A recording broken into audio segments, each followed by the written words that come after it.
I'm live on Children Matter News. Do you want me to? Do you want to say? Have you come down to support these guys, or are you just in for the council meeting? No. I'm not a councillor. No, Brian's told me, and he's told me passionately about the shipyards, and I'm all for industry coming back to Sunderland. I think it's great. I'm not opposed to shipyards at all. I think it's just a great little. You've got some work to do with your team, then, haven't you? I do. I'd like to say, no one's against the shipyards coming back to Sunderland. It's just a battle of resources. Well, apparently there are resources available, but they want to build housing instead. I'm just saying, how are you going to where are you going to employ these people to pay for the housing? Well, we have to remember that we're 12 years, into a Tory government, not a Labour government. So, Not in Sunderland, though. We're not the government in Sunderland. We don't even have proper devolved powers in Sunderland. Yeah, but Labour runs Sunderland, the council. We don't control the Department of Transport or the Department of Business or DEFRA or anything. We haven't for well over a decade. Yeah, but you have agreed plans for housing, and numerous housing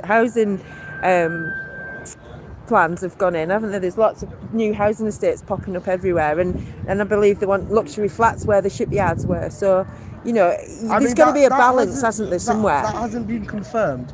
I see Gen 2 get a lot of favouritism. Yes, you're on the spotlight. That's fine. I'm happy being on. Go on. Sorry, I've interrupted you. No, that's fine. When it comes to housing, we have one of the better housing markets in the country. This is the only, one of the very few places left in the country where a young person can hope to buy a house. Nowhere in the south can a young person ever hope to buy a house. It's a renter's market everywhere. So I think Sunderland City Council have done well on this issue. Saying that, I'm still not opposed to industry coming back. Of course, housing is good. It's usually the job market that attracts the people to buying properties, though. And if there's no jobs, if they destroy all the industries, I mean, what are these people moving into the area for? Well, Sunderland right now has one of the healthiest job markets in the entire northeast. In the country, definitely. We have way more vacancies than we do people to fill those vacancies.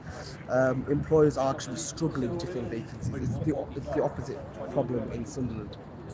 I think all of this business with passes and whether you've had certain jobs and things is making a big impact on whether people are employed or not. I was at a demo last week with the carers who were losing their jobs because they refused the tyranny, the mandate of no job policy, which the girls have worked right through all of this couple of years without any protection from it, and now they've lost their jobs because they refuse to it's my body, my choice. Yeah. When it matters. Yeah. When it suits, and now when it matters, it's been ignored. So I think that has an impact on the job situation as well, really. At heart, I am a libertarian. I do think people should have the right to choose what they do.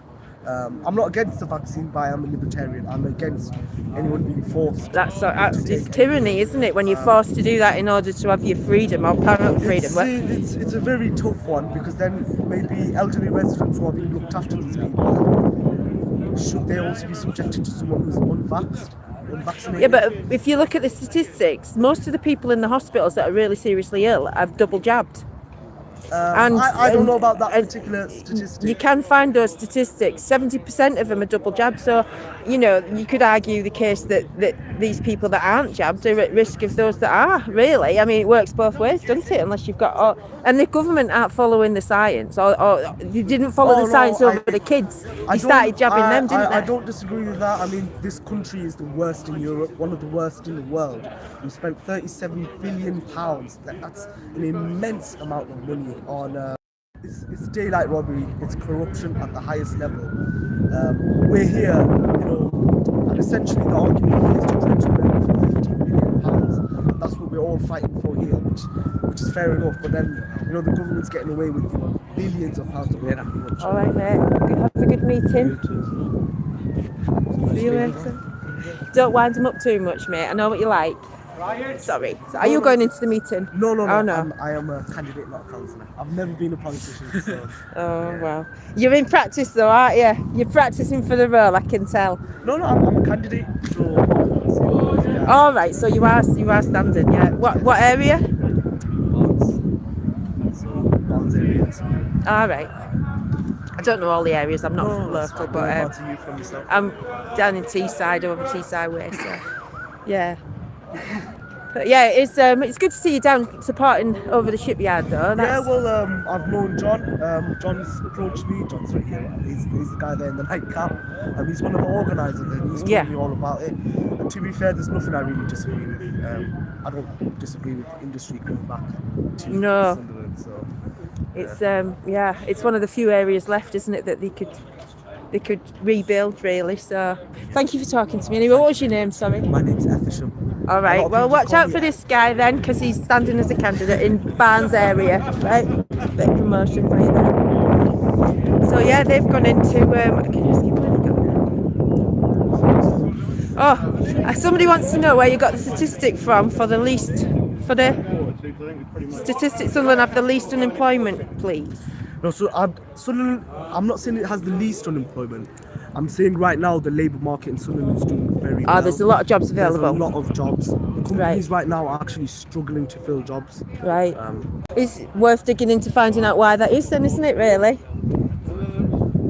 There's a little I mean, banner for you. Are you going to do that? I'm live, yeah. I can say why. Because Sunderland has a really high aging population, unlike Newcastle and things like that. Our population generally isn't that young, so that's why we are struggling to fill vacancies in Sunderland, which is a good thing. It's a good thing if you're looking for jobs. It's pushing up employment. There's more vacancies right now than there's ever been in this country. I think 1.4 million, last I checked on BBC News yesterday.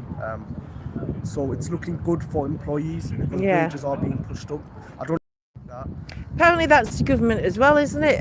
It's not the lack of drivers, it's the lack of assessors that can go out and get these guys back on the road. I think that's the problem we're struggling with, really, isn't it? They should have anticipated that we're no longer going to have a shared labour pool with the rest of Europe. I think there's lots of lorry drivers in this country that are sitting on twiddling their thumbs because the paperwork's not in order, and that's down to the government, really. I've heard I blame them for everything. It's their problem, isn't it? Yeah, I mean, I don't disagree at all. If you wear a badge, you're on my list. I'm sorry, I'm going to hit you. It's fine. No, I mean, I don't disagree. I think they should have anticipated that we're suddenly going to have labour shortages and where those labour shortages would have been. They should have made the administrative side of things much easier for people to go into HGV driving. I know a lot of people who have licenses who have not worked in the industry for a while, now they're getting letters from the government telling them to go back to work.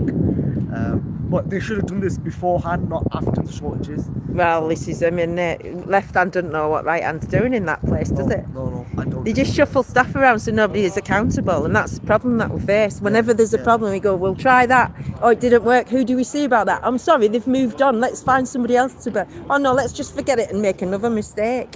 That's how I see Parliament. No, I don't disagree. You see a minister make a mistake 1 month later, they're back in another ministry. They get promoted in police force if they mess up. Yeah. And I think in social services as well, I think the whole establishment needs tearing down and rebuilding from grassroots with the people at the heart of it. Not like, they're just poor, elderly. Let's let them freeze to death in the cold because energy prices have gone up so much. Let's let them, starve to death because you can't afford to feed themselves if they want to keep warm. But, it's all right because they're just the poor, they're the elderly. We don't need to worry about the working class. We don't need to worry about any of those because basically we're ruled by the higher ups, aren't we? Those with money, those with power and a bit of a say, and they don't give a shit about any of us. So anybody out there that thinks that any of the government decisions is anything to do with the people and benefiting us, wake up. I mean, this is why I'm standing as a candidate, because I'm sick of people who are much richer than us, much better off than us, just doing what they want. They don't really care. They'll do the bare minimum to stay in power, and then that's about it. As long as they can invest in a company. Second interests. If you read the list, you'd be shocked the amount of MPs on the pay. It's been a problem on both sides, I'm not going to lie. Obviously, we're 12 years in, so that's where I think media and everything looking power. Yeah. So I think a lot of the independents now are starting to move things forward, and I'm hoping that it won't be just a two-horse race for much longer, you know, because that's what it is, isn't it? Tory, Labour, it's two wings of the same bird. Because the people that pull the strings, the people that feed the bird, all sit in the same camp. They play both sides and they manipulate everybody, and everybody that's in that business can be bought, because they wouldn't be in it if they couldn't be bought. no, so if you look at the way the Labour Party is funded, it's very different to the Tory Party. The Labour Party is funded through unions, you know, small donations, things like that. Where the Tory Party is a much smaller party. It's a much. Can I ask you what you think of Tony Blair? What do I think of Tony Blair? New Labour. It's a tough one because New Labour did a lot of good things in this country. You know, They took Labour away from the working man, though, didn't they? look, they reduced child poverty. They pretty much nearly eradicated child poverty. No, he didn't. He increased forced adoption. He increased forced adoption with his policies about adopting and timeframes, and he actually damaged a lot of families. So I'm not having that. Tony Blair is an evil, evil man. Right, but okay, under Tony Blair, did you see food banks around at the rate they are? No, well, the food banks were put in place when they started talking about universal credits, because they food knew bank is universal credits was going to put everybody on the poverty line.